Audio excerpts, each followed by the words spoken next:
सो हे one आप लोग का बहुत बहुत स्वागत है आपके अपने यूट्यूब चैनल स्टडी पॉइंट रहा में। तो गाइस आप लोगों के लिए मैं लेकर आई हूँ दिल्ली पुलिस 2025 का जीके जीएस का प्रीवियस ईयर का प्रैक्टिस सेट 1 लेकर आई हूँ। ठीक है, तो आज का हमारा प्रैक्टिस सेट 1 होगा जो कि मोस्ट एक्सपेक्टेड क्वेश्चन होगा, जो कि आपके एग्जाम में आने के जो है 99% चांस होंगे गाइज। और ये आपके लिए बहुत ज्यादा इंपॉर्टेंट होगा क्योंकि ये प्रीवियस ईयर है और प्रीवियस ईयर क्वेश्चन एग्जाम में पूछे ही जाते हैं। तो ये आप सभी के लिए बहुत इंपॉर्टेंट सेशन होने वाला है और मैं आप सभी से ये रिक्वेस्ट करूंगी कि प्लीज आप लोग कोशिश करिएगा नोट बनाते हुए चलने का। नोट बनाइए और उस नोट किया हुआ चीज को आपको क्या करना है, उसको रिवीजन करना है। ठीक है, तो ये आपका जो है सबसे इम्पोर्टेंट काम होना चाहिए। ठीक है, तो चलिए सबसे पहले हम जानेंगे कि आपको कितने कितने प्रश्न पूछे जाएंगे और जो है आपको क्या क्या पढ़ना है। ठीक है, तो जैसा कि मैं आप सभी को जीएस पढ़ाने वाली हूँ गाइस, तो यहाँ पे सबसे पहले मैं जीएस की बात करूंगी। तो जीएस से आपको कितना प्रश्न पूछे जाते हैं, तो जीएस से 50 क्वेश्चंस पूछे जाते हैं। ठीक है, 50 क्वेश्चन सिर्फ आपके जीएस से ही रहते हैं दिल्ली पुलिस में। लेकिन अगर मैं बाकी की भी अगर मैं बात करूँ, जैसे कि आपका रीजनिंग हो गया, ठीक है, रीजनिंग आपसे पूछा जाएगा। दूसरा अगर मैं बात करूँ तो आपसे मैथ पूछा जाएगा और तीसरा जो है ये आपसे कंप्यूटर पूछा जाएगा। ठीक है, इतना आपको इसमें पढ़ना है। ठीक है, कंप्यूटर। तो यहाँ पे अगर मैं बात करूँ कि रीजनिंग से आपको कितना प्रश्न रहेगा गाइस, तो रीजनिंग से 25 क्वेश्चन रहेगा। ठीक है, रीजनिंग से 25 क्वेश्चन रहेगा। मैथ की अगर मैं बात करूँ तो 15 क्वेश्चन रहेगा। ठीक है, और यहाँ पे अगर मैं कंप्यूटर की बात करूँ तो 10 क्वेश्चन रहेंगे। यानी सबसे ज्यादा आपको जो है जीके जीएस से सबसे ज्यादा आपको प्रश्न मिल रहा है, इसके बाद आपको रीजनिंग से। यहाँ पे जो है अगर मैं टोटल की बात करूँ तो टोटल कितना हो जाएगा गाइस, टोटल यहाँ पे जो है आपको 100 क्वेश्चन पूछे जाएंगे। ठीक है, 100 क्वेश्चन पूछे जाएंगे और जो है आपको 90 मिनट्स का टाइम मिलेगा। ठीक है, 90 मिनट्स का आपको टाइम मिलने वाला है। टाइमिंग इसका क्या रहेगा, टाइमिंग जो रहेगा ये आपका 90 मिनट का रहेगा। ठीक है, इस 100 क्वेश्चन को सॉल्व करने के लिए। अगर अब यहाँ पे जो है अगर मैं बात करूँ कि आपको सबसे ज्यादा जो है आपको पता होना चाहिए, सबसे पहले पॉइंट को ये देखते हैं कि जो आपका दिल्ली पुलिस जो 2025 का एग्जाम होने वाला है उसको कंडक्ट कौन कराने वाली है, उसको कंडक्ट कराएगी आपका जो है स्टाफ सिलेक्शन कमीशन यानी कि एसएससी।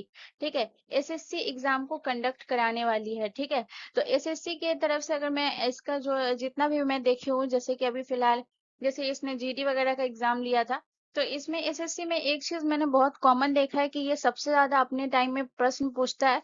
तो सबसे ज्यादा ये स्टैटिक जीके से प्रश्न पूछता है। ठीक है, स्टैटिक जीके से ये सबसे ज्यादा प्रश्न पूछता है। ठीक है, लेकिन जब हम ये 2025 के अगर मैं एसएससी जीडी की बात करूंगी तो स्टैटिक जीके से प्रश्न पूछा ही नहीं गया था। एक से दो क्वेश्चन थे जो कि स्टैटिक जीके से पूछे गए थे।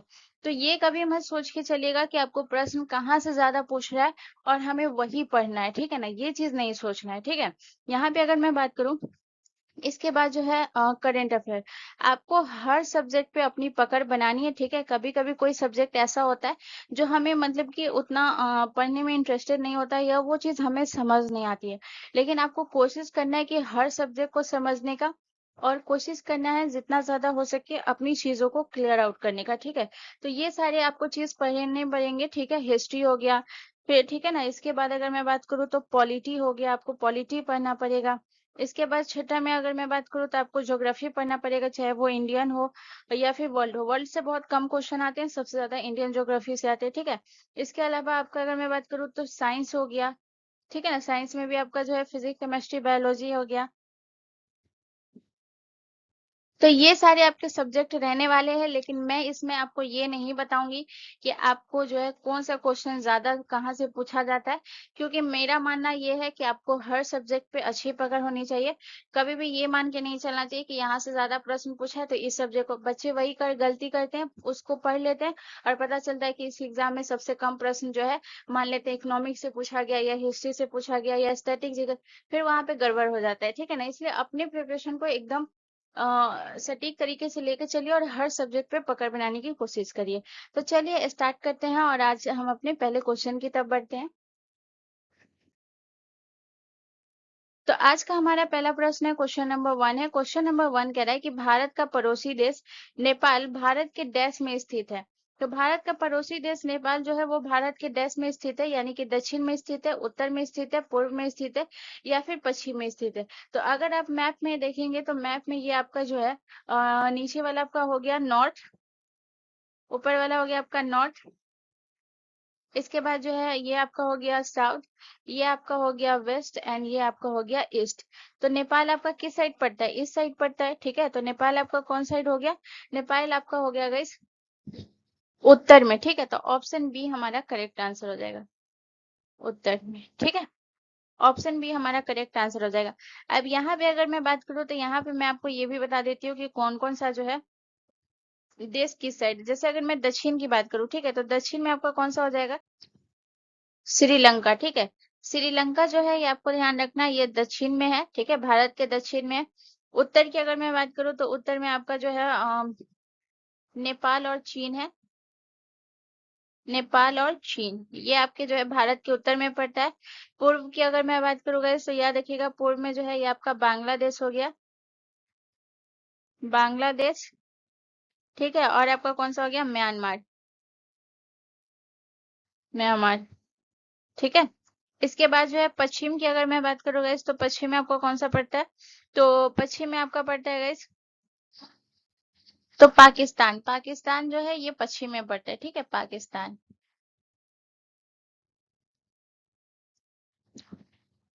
ठीक है। इसके बाद जो है हम बात करेंगे नेपाल के बारे में बात करते हैं गाइस। तो यहाँ पे अगर मैं नेपाल के बारे में बात करूँ तो याद रखिएगा नेपाल का जो है वो कितने राज्य की सीमा जो है भारत के साथ लगती है, ठीक है। तो याद रखिएगा भारत के जो है साथ जो है इसके राज्यों की सीमा जो लगती है वो कौन कौन से राज्य हैं, तो यहाँ पे आपको लिखना है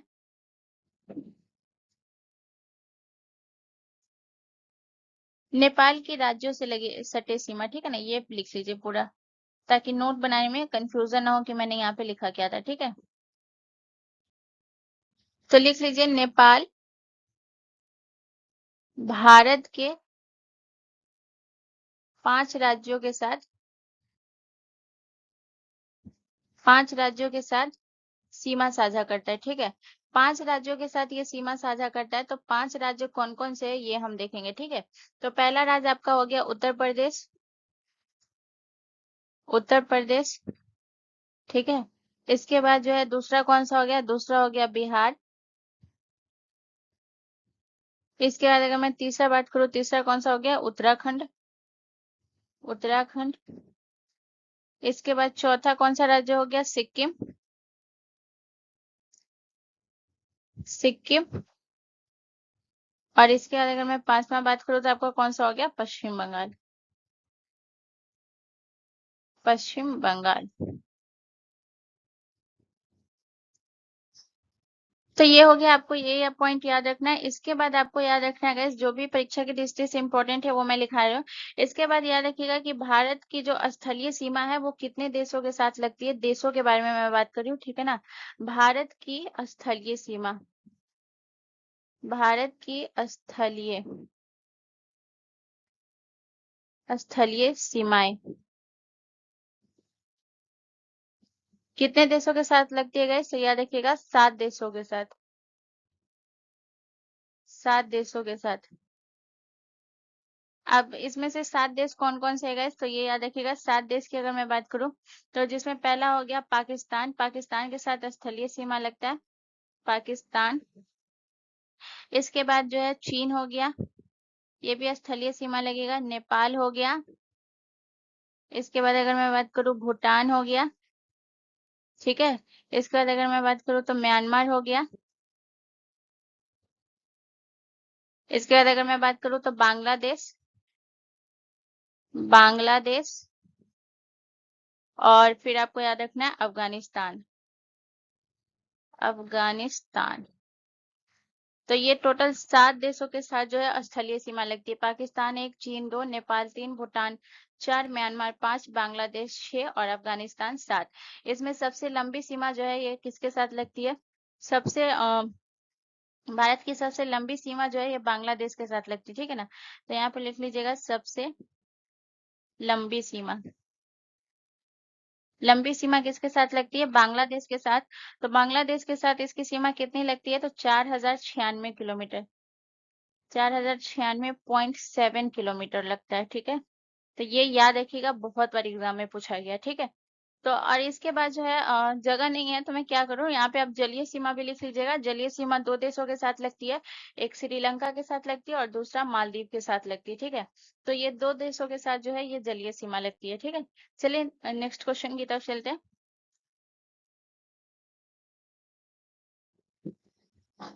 अगला क्वेश्चन हमारा क्वेश्चन नंबर 2 है गाइस। क्वेश्चन नंबर 2 हमसे कह रहा है कि किस प्रकार के लौह अयस्क में चुंबकीय गुण होते हैं। तो कौन किस प्रकार के लौह अयस्क में चुंबकीय गुण होते हैं? हेमेटाइट में, सीडेराइट में, लिमोनाइट में या फिर मैग्नेटाइट में। तो गाइस इसका जो करेक्ट आंसर हो जाएगा वो हो जाएगा ऑप्शन डी हमारा करेक्ट आंसर हो जाएगा। मैग्नेटाइट में जो है ये चुंबकीय गुण होते हैं। मैग्नेटाइट याद रखिएगा, मैग्नेटाइट में आपको याद रखना है कि इसमें जो है दो प्रकार के लौह आयन होते हैं, ठीक है ना। याद रखिएगा दो प्रकार के लौह आयन होते हैं,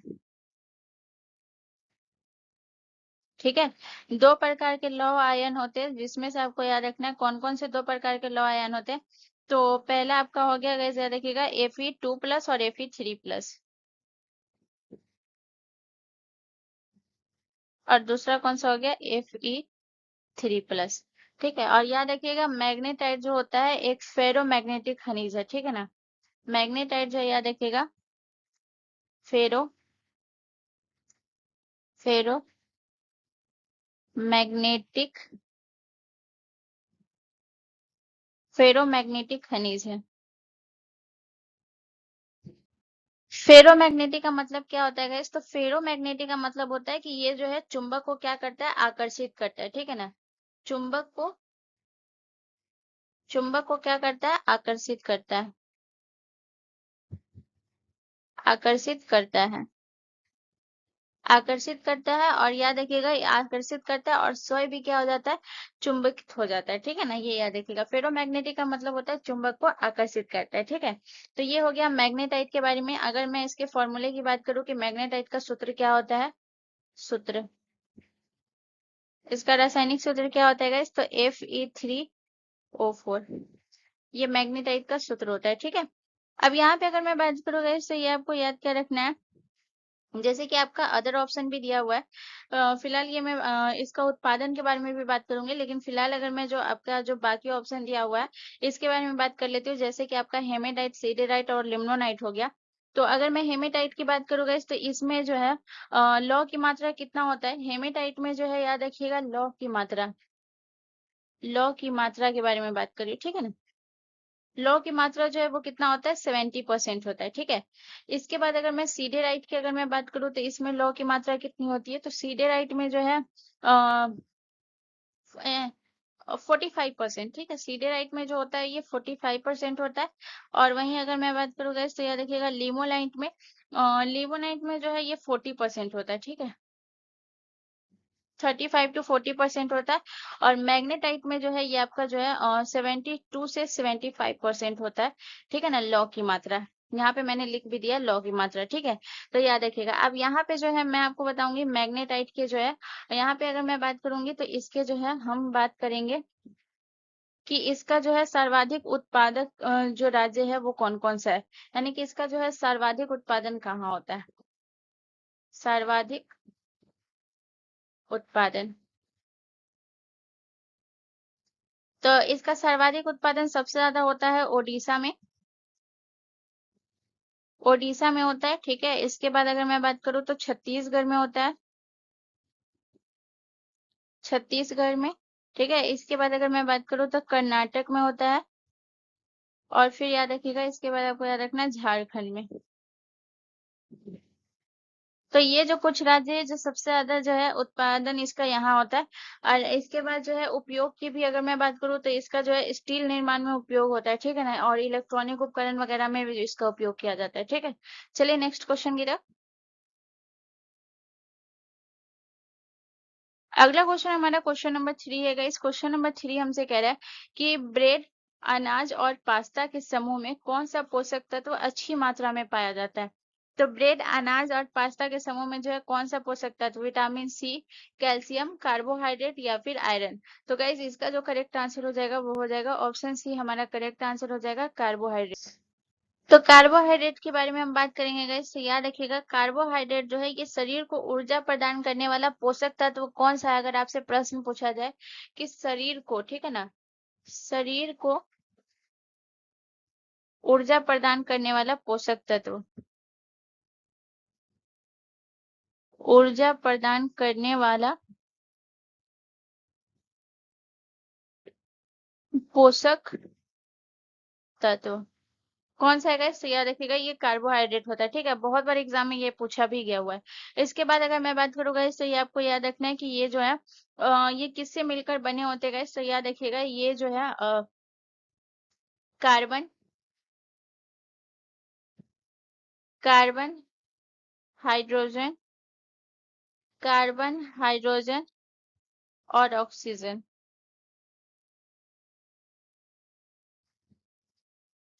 कार्बन हाइड्रोजन और ऑक्सीजन से बने होते हैं।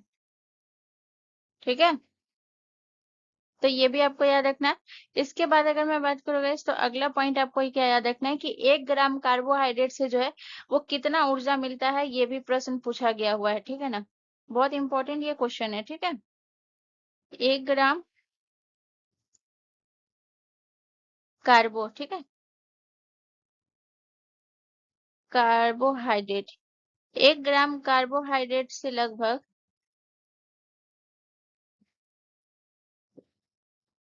4 किलो, ठीक है ना, याद रखिएगा कितना, 4 किलो,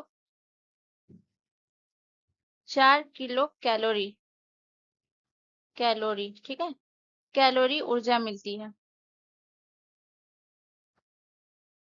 तो याद रखिएगा ये जो है आपको याद रखना है कि 1 ग्राम कार्बोहाइड्रेट से जो है, कार्बोहाइड्रेट से कितना ऊर्जा मिलती है, 4 किलो कैलोरी ऊर्जा मिलती है। ये पॉइंट आपको याद रखना है। ठीक है, इसके बाद आपको याद रखना है कि कार्बोहाइड्रेट जो होता है, ये जो होता है ये आपका कितने प्रकार का होता है गाइस, तो याद रखिएगा ये 3 प्रकार का होता है,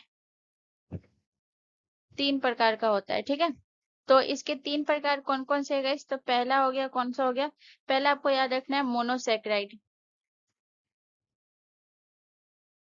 मोनोसेक्राइड, सेक्राइड्स, ठीक है, पहला प्रकार। दूसरा प्रकार कौन सा हो गया, डाइसेक्राइड्स, डाइसेक्राइड्स, ठीक है, और तीसरा आपका कौन सा हो गया, पॉलीसेक्राइड, पॉलीसेक्राइड्स, ठीक है। तो ये 3 प्रकार हो गए। इस 3 प्रकार का जो है आपसे एग्जाम्पल पूछा जाता है। जैसे अगर मैं बात करूं कि जो है मोनोसेक्राइड, ठीक है ना, मोनोसेक्राइड का एग्जाम्पल क्या होता है गाइस, तो आपको याद रखना है कि मोनोसेक्राइड का एग्जाम्पल होता है ये आपका ग्लूकोज और फ्रुक्टोज जो है, ये आपका कौन सा हो गया, ये हो गया आपका ग्लूकोज, ग्लूकोज हो गया। ठीक है, इसके बाद जो एक और याद रखिएगा कौन सा हो गया, फ्रुक्टोज।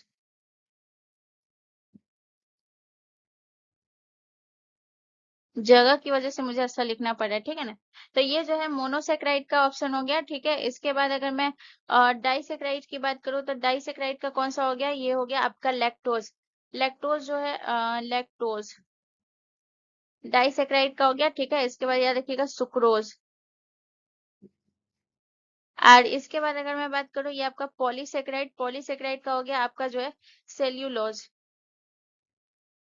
सेल्यूलोज, ये पॉलीसेक्राइड का उदाहरण हो गया। ठीक है ना, स्टार्च, ये जो है पूछा जाता है कि स्टार्च जो है वो किसका ये एग्जाम्पल है, ये आपसे पूछा जाएगा। ठीक है ना, तो ये सारे जितना भी पॉइंट लिखे हुए हैं वो सब आपके परीक्षा में कभी ना कभी पूछा ही हुआ है गाइस। ये तो ये सब आपको याद रखना है। ठीक है ना, ये सारे आपके प्रीवियस ईयर ही प्रश्न है। यहाँ पे मैं कार्बोहाइड्रेट का जैसे कि आपसे पूछा नहीं गया कि कितने प्रकार के होते हैं, हाँ, लेकिन ये जरूर पूछा गया है कि ये ग्लूकोज और फ्रुक्टोज जो है ये किसका एग्जाम्पल है। ठीक है ना, इसके बाद याद रखिएगा ये हाइड्रोजन, कार्बन और ऑक्सीजन से बने होते हैं। ठीक है, चलिए नेक्स्ट क्वेश्चन की तरफ चलते हैं। अगला क्वेश्चन हमारा क्वेश्चन नंबर 4 है। इस क्वेश्चन नंबर 4 कह रहा है कि किस सामाजिक आंदोलन ने भारत भारतीयों के लिए है का नारा दिया था, यानी कि कौन से सामाजिक आंदोलन ने कहा था कि भारत जो है वो किसके लिए है, भारतीयों के लिए है, यह नारा दिया था। तो सत्यशोधक समाज ने, आर्य समाज ने, प्रार्थना समाज ने, या फिर जो है ब्रह्म समाज ने। तो गाइज इसका जो करेक्ट आंसर हो जाएगा वो हो जाएगा, इसका करेक्ट आंसर क्या होगा, आर्य समाज। तो ऑप्शन हमारा बी करेक्ट आंसर हो जाएगा, ठीक है। इसी समाज ने नारा दिया था कि भारत भारतीयों के लिए है। अब इस समाज के बारे में हम एक एक पॉइंट को देखेंगे। तो सबसे पहले हम बात करेंगे कि इसकी स्थापना किसने और कब की थी, ठीक है, स्थापना। तो याद रखिएगा इसकी स्थापना जो है आपको याद रखना है, ये स्वामी दयानंद सरस्वती ने की थी, ठीक है। स्वामी दयानंद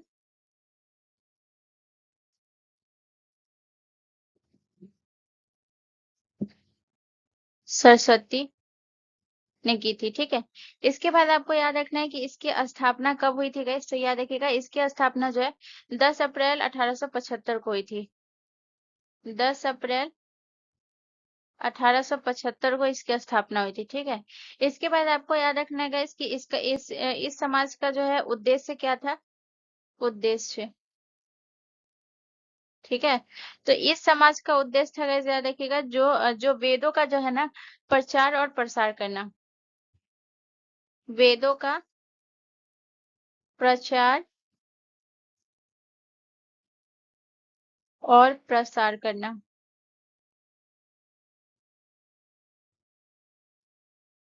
ठीक है। इसके अलावा आपको याद रखना है गाइस कि इन्होंने जो है एक पुस्तक की रचना की थी। तो याद रखिएगा सत्यार्थ प्रकाश, सत्यार्थ प्रकाश, सत्यार्थ प्रकाश की रचना की थी, ठीक है, रचना की। इसके अलावा याद रखिएगा एक प्रश्न और पूछा जाता है, ठीक है, कि जो स्वामी दयानंद सरस्वती का जो है ये जो है असली नाम क्या था गाइस। तो इनका जो है असली नाम याद रखिएगा, स्वामी दयानंद सरस्वती का, ठीक है ना। तो इनका असली नाम था मूल शंकर, मूल शंकर, ठीक है। तो इतना पॉइंट आपको याद रखना है। अब थोड़ा सा हम बात कर लेते हैं सत्यशोधक समाज। सत्यशोधक समाज की अगर मैं स्थापना की बात करूं, स्थापना, तो सत्यशोधक समाज की स्थापना किसने की थी गाइस। तो याद रखिएगा सत्यशोधक समाज की स्थापना ज्योतिबा फुले ने की थी, ठीक है, ज्योतिबा, ज्योतिबा फुले ने की थी। और कब की थी गाइस। तो याद रखिएगा इन्होंने जो है 1873 में की थी, ठीक है। इसके अलावा अगर मैं बात करूँ गाइस तो याद रखिएगा प्रार्थना समाज, इसकी स्थापना, इसकी स्थापना हुई थी 1867 में, ठीक है, 1867 में इसकी स्थापना हुई थी। और प्रार्थना समाज की स्थापना जो है ये किसने की थी गाइस, आत्माराम पांडुरंग, आत्माराम पांडुरंग, ठीक है ना, इन्होंने ही इसकी स्थापना की थी। और केशव चंद्र की प्रेरणा से की थी, ये भी याद रखिएगा, पूछा जाता है कि किसकी प्रेरणा से की थी। इसके अलावा अगर मैं ब्रह्म समाज की बात करूँ तो इसकी स्थापना, ठीक है, तो याद रखिएगा इसकी स्थापना हुआ था 1828 में, 1828 में। और किसने की थी गाइस, राजा राम मोहन राय ने, राजा राम मोहन राय ने, ठीक है। तो इतना पॉइंट आपको नोट करना है। चलिए नेक्स्ट क्वेश्चन की तरफ चलते हैं। अगला क्वेश्चन हमारा क्वेश्चन नंबर 5 है गाइस। क्वेश्चन नंबर 5 हमसे कह रहा है कि सरदार सरोवर बांध से कितने राज्यों की सिंचाई का लाभ मिलता है। तो सरदार सरोवर बांध से जो है ये 2 राज्यों के, 4 राज्यों के, या फिर 3 राज्यों के, या 5 राज्यों के, कितने राज्यों को लाभ मिलता है गाइस। तो इसका जो करेक्ट आंसर हो जाएगा वो हो जाएगा ऑप्शन बी, ठीक है ना, 4 राज्यों को लाभ मिलता है। अब 4 राज्यों को लाभ मिलता है तो सबसे पहले हम बात करेंगे कि वो 4 राज्य कौन कौन से हैं जिसको लाभ मिलता है। तो पहला आपको याद रखना है गुजरात, गुजरात को लाभ मिलता है, महाराष्ट्र को, इसके बाद आपको याद रखना है और कौन सा हो गया, मध्य प्रदेश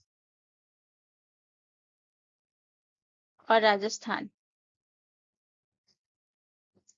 तो ये 4 राज्यों को लाभ मिलता है, ठीक है। अब यहाँ पे जो है हम सरदार सरोवर बांध से जो है एक एक पॉइंट को देखेंगे। तो सबसे पहले अगर हम बात करें कि याद रखिएगा कि सरदार सरोवर बांध जो है, याद रखिएगा भारत का दूसरा सबसे बड़ा बांध है, ठीक है, पहला पॉइंट आपको ये याद रखना है, भारत का दूसरा सबसे बड़ा बांध।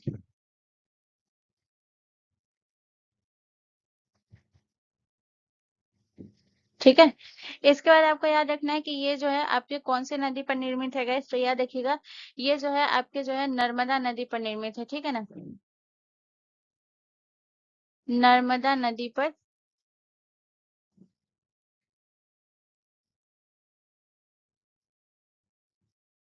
नर्मदा नदी पर निर्मित है, ठीक है ना। और याद रखिएगा ये कौन से राज्य में है, तो ये है आपके गुजरात में।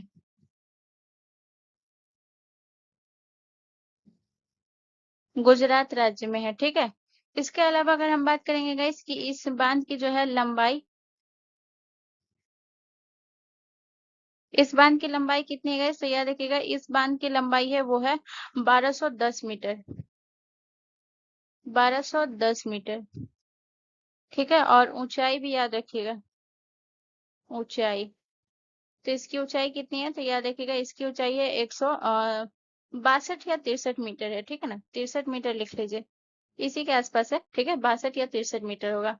इसके बाद अगर मैं बात करूंगा तो याद रखिएगा कि इसका जो है बिजली उत्पादन क्षमता कितना है। बिजली उत्पादन क्षमता, ठीक है।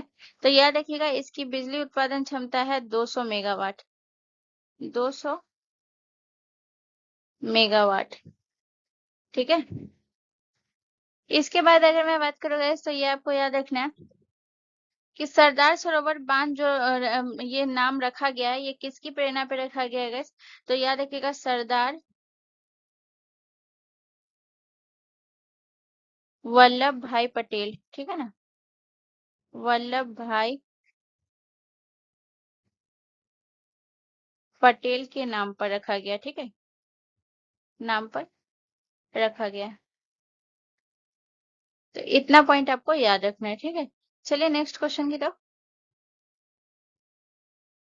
हमारा क्वेश्चन नंबर 6 है गाइस। क्वेश्चन नंबर 6 हमसे कह रहा है कि रक्त का सामान्य पीएच मान क्या होता है। तो रक्त का सामान्य पीएच मान 7.3 होता है, 7.4 होता है, 6.2 होता है, या फिर 4.5 होता है। तो गाइस इसका जो करेक्ट आंसर हो जाएगा वो हो जाएगा आपका ऑप्शन बी करेक्ट आंसर हो जाएगा। देखिए अगर मैं रक्त की बात करूं जो सामान्य पीएच रेंज होता है, ठीक है ना। सामान्य पीएच जो होता है वो कितना होता है गाइस, तो 7.35 से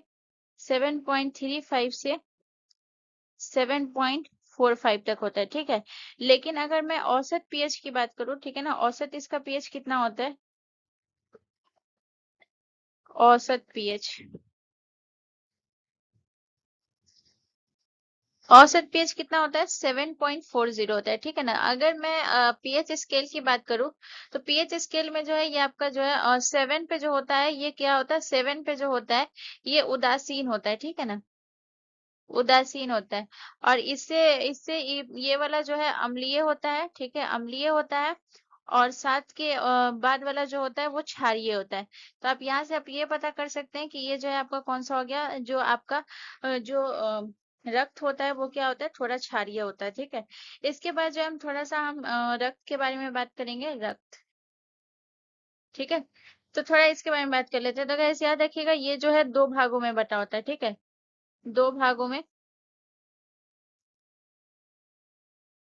दो भागों में बटा होता है, ठीक है। कौन कौन से भागों में बटा होता है गाइस, तो पहला हो गया आपका जो है प्लाज्मा, और दूसरा आपका कौन सा हो गया, रक्त कोशिकाएं, यानी ब्लड सेल्स, रक्त कोशिकाएं, ठीक है। तो प्लाज्मा में कितना है गाइस, तो याद रखिएगा प्लाज्मा में आपका हो गया 55% प्लाज्मा होता है, रक्त में 55% प्लाज्मा होता है, और 45% जो है ये क्या होता है, रक्त कोशिकाएं होती है। तो अगर मैं यहाँ पे रक्त कोशिका के बारे में बात करूँ गाइस, तो यहाँ पे रक्त कोशिका में आपका कौन कौन सा आ जाएगा, तो रक्त कोशिका में आपका आ जाता है आरबीसी यानी कि लाल रक्त कोशिकाएं। इसके बाद आता है डब्ल्यूबीसी यानी कि श्वेत रक्त कोशिका, और इसके बाद आता है आपका प्लेटलेट जिसे हम बिंबाणु कहते हैं, प्लेटलेट्स, ठीक है। तो ये तीन जो है ये मिलकर बना होता है आपका रक्त कोशिका बना होता है, ठीक है ना। इसके बाद अगर मैं बात करूंगा इस तो याद रखिएगा थोड़ा सा हम बात कर लेते हैं प्लाज्मा के बारे में। तो प्लाज्मा के बारे में आपको याद रखना है गाइस कि ये जो है प्लाज्मा किस तरीके का होता है, इसका रंग कैसा होता है गाइस, तो याद रखिएगा ये पीले रंग का होता है, ठीक है ना, पीले रंग का और तरल होता है ये, ठीक है।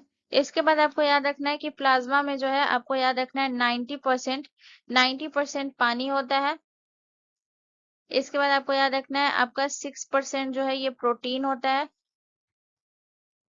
6%। इसके बाद हाँ, इसके बाद जो है आपका जो है 1% क्या होता है, लवण होता है। इसके बाद अगर मैं बात करूँ तो आपका जो है 0.5% जो है ये क्या होता है, ग्लूकोज होता है, ठीक है, और जो है अन्य होता है। तो ये जो है याद रखिएगा, ठीक है, ये बहुत इंपॉर्टेंट पूछा जाता है कि सबसे ज्यादा पानी के बारे में पूछा जाता है, ठीक है ना, कि पानी जो है ये कितना परसेंट होता है प्लाज्मा में, तो याद रखिएगा 90%, ठीक है। तो चलिए नेक्स्ट क्वेश्चन की तरफ चलते हैं।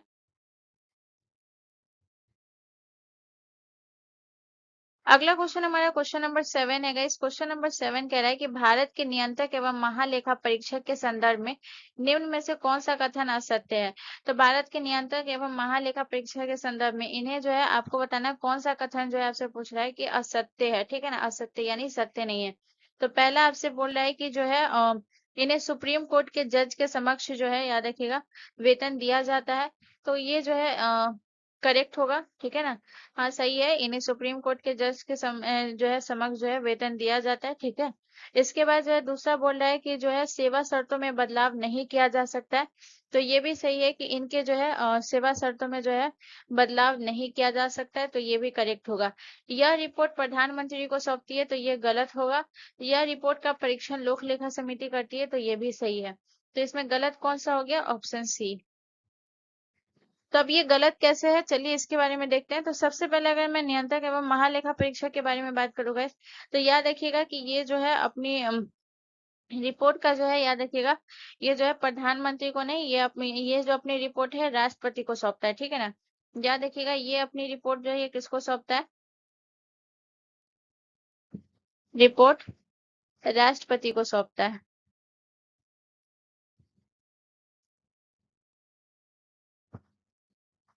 राष्ट्रपति को सौंपता है, ठीक है, ये याद रखिएगा। और जो है ये फिर जाकर जो है ये संसद में जो है पेश होता है, ठीक है ना, फिर संसद में प्रस्तुत होता है, प्रस्तुत होता है। और उसके बाद जब ये संसद में प्रस्तुत होता है तो उसका जो है रिपोर्ट का जो परीक्षण करती है वो लोक लेखा समिति यानी कि विपक्ष का जो ये अध्यक्ष होता है वो करता है, ठीक है। तो यहाँ पे अगर हम बात करें तो थोड़ा सा हम बात कर लेते हैं जो आपके नियंत्रक एवं महालेखा परीक्षक के बारे में, ठीक है। तो नियंत्रक एवं महालेखा परीक्षक आपके कौन से आर्टिकल में, तो याद रखिएगा अनुच्छेद, अनुच्छेद जो है ये आपके 148 से 151 तक जो है इसका दिया हुआ है संविधान में, ठीक है। इसके अलावा हम थोड़ा सा इसके कार्यकाल के बारे में बात कर लेते हैं। तो इसका कार्यकाल है गाइस 6 वर्ष, 6 वर्ष या 65 वर्ष की आयु, जो पहले पूरा हो, जो पहले पूरा हो, ठीक है। इसके बाद अगर मैं बात करूँ गाइस तो याद रखिएगा इसकी नियुक्ति जो है ये किसके द्वारा होती है, तो इसकी नियुक्ति राष्ट्रपति के द्वारा होती है।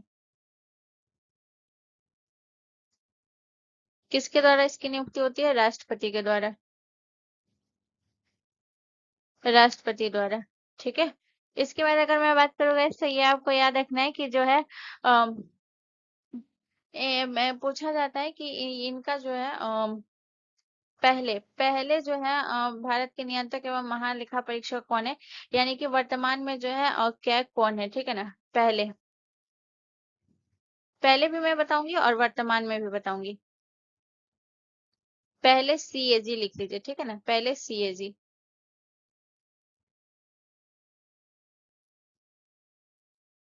पहले कैग, ठीक है। तो पहले जो है वो कौन थे गाइस, तो याद रखिएगा संजय मूर्ति, सॉरी नरहरि राव,